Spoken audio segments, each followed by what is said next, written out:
les règles communes aux deux prescriptions. Rappelons ici, à titre liminaire, qu'il est nécessaire que le bien en question soit un immeuble et que la personne soit un possesseur utile et non un simple détenteur. Il faudra donc au préalable identifier toutes les qualités de la possession utile.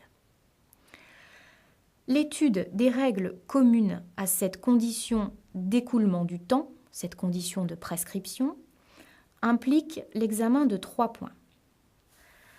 Premier point, le point de départ du délai de prescription. La question qui se pose ici est de savoir quand le délai de prescription, 10 ans ou 30 ans, commence à courir. La règle juridique est que ce délai court à compter du jour de l'entrée en possession par le possesseur ou par son auteur. Ce délai se compte jour entier par jour entier. On dit en droit qu'il se compte de quantième à quantième, sans compter le dies a quo, c'est-à-dire le jour à partir duquel la possession a commencé, mais en prenant en compte le dies ad quem, c'est-à-dire le jour jusqu'auquel la possession a duré, jusqu'à minuit. Deuxième point, la jonction des possessions. L'article 2265 du Code civil indique que, pour compléter la prescription, on peut joindre à sa possession celle de son auteur, de quelque manière qu'on lui ait succédé, soit à titre universel ou particulier, soit à titre lucratif ou onéreux. On parle alors de jonction des possessions. Cela signifie que celui qui prétend prescrire, donc le possesseur qui veut bénéficier de l'usucapion, peut ajouter à son propre temps de prescription le temps pendant lequel son auteur, c'est-à-dire celui de qui il tient ses droits, a lui-même possédé et donc prescrit. En réalité, c'est une addition, une réunion des possessions. Par exemple, une personne possède un appartement pendant 5 ans. Elle décède et elle va transmettre cet appartement à un héritier qui lui-même va le posséder pendant 10 ans. Eh bien, cet héritier peut additionner à ces 10 ans de possession les 5 ans de possession de son auteur. Donc, il va bénéficier au final de l'écoulement d'un délai de 15 ans.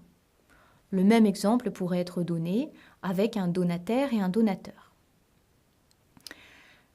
Une même règle est reprise en matière de jonction des possessions dans l'avant-projet de réforme du droit des biens qui propose un futur article 550 du Code civil, rédigé de la manière suivante.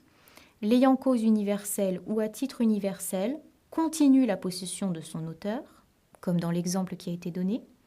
L'ayant cause à titre particulier peut joindre à la sienne celle de son auteur. Ce sera l'exemple de quelqu'un qui acquiert l'appartement. Troisième point, les incidents susceptibles d'affecter la durée de la possession.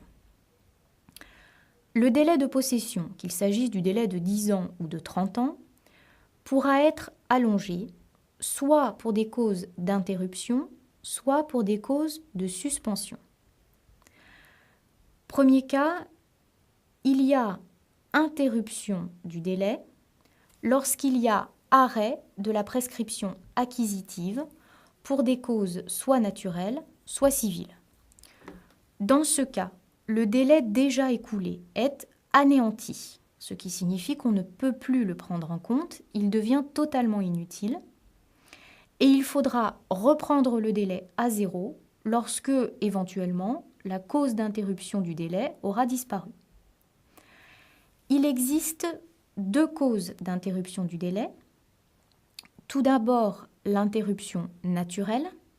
Elle est prévue par l'article 2271 du Code civil, en vertu duquel la prescription acquisitive est interrompue lorsque le possesseur d'un bien est privé pendant plus d'1 an de la jouissance de ce bien, soit par le propriétaire, soit même par un tiers. Donc soit le possesseur a été privé contre son gré de la possession de l'immeuble, soit il a volontairement abandonné l'immeuble. Dans ce cas, le délai est interrompu. Ensuite, il peut exister une interruption civile. Ces causes d'interruption civile sont prévues par les articles 2240 et suivants du Code civil. Il s'agit d'une demande en justice, d'un acte d'exécution forcée. Ainsi, il y aura interruption de la prescription dès qu'une demande en justice est faite, même si l'action est engagée devant un juge incompétent. On l'a vu, on voulait sanctionner le propriétaire négligent. Si le propriétaire agit, il est bien évident que le délai est interrompu. En revanche, il n'y aura pas d'interruption. On dit juridiquement que l'interruption est non avenue si le demandeur se désiste de l'instance, s'il laisse se périmer l'instance ou si sa demande est définitivement rejetée. Il existe enfin une autre cause d'interruption civile qui est prévue par l'article 2240 du Code, selon lequel la reconnaissance par le débiteur du droit de celui contre lequel il prescrivait interrompt le délai de prescription. Le possesseur peut tout à fait, à un moment donné, faire l'aveu du droit du revendiquant, c'est-à-dire reconnaître concrètement qu'il existe un véritable propriétaire. Il va alors perdre l'élément psychologique de la possession, l'animus, et il ne pourra plus prescrire. Deuxième cas, le délai de prescription peut également être allongé en cas de suspension du délai. Dans cette hypothèse, il y a seulement un arrêt temporaire, un arrêt provisoire du cours de la prescription. Cela veut dire que le temps de possession utile déjà écoulé n'est pas effacé, contrairement aux hypothèses d'interruption. Il pourra être repris, être à nouveau compté. Simplement, la prescription va être momentanément arrêtée, suspendue, et elle recommencera à courir à partir du moment où la cause de suspension cesse. Dans ce cas, il n'y aura pas besoin de repartir à zéro. La loi réglemente ces causes de suspension. Il s'agit dans la majorité des cas de prendre en compte la situation particulière de certaines personnes. En ce sens, l'article 2234 du Code civil précise que la prescription ne court pas ou est suspendue contre celui qui est dans l'impossibilité d'agir par suite d'un empêchement résultant de la loi, de la convention ou de la force majeure. Par exemple, la prescription va être suspendue quand elle court contre un incapable, une personne protégée, donc un mineur non émancipé ou un majeur sous tutelle, ou également entre époux ou entre partenaires liés par un pax.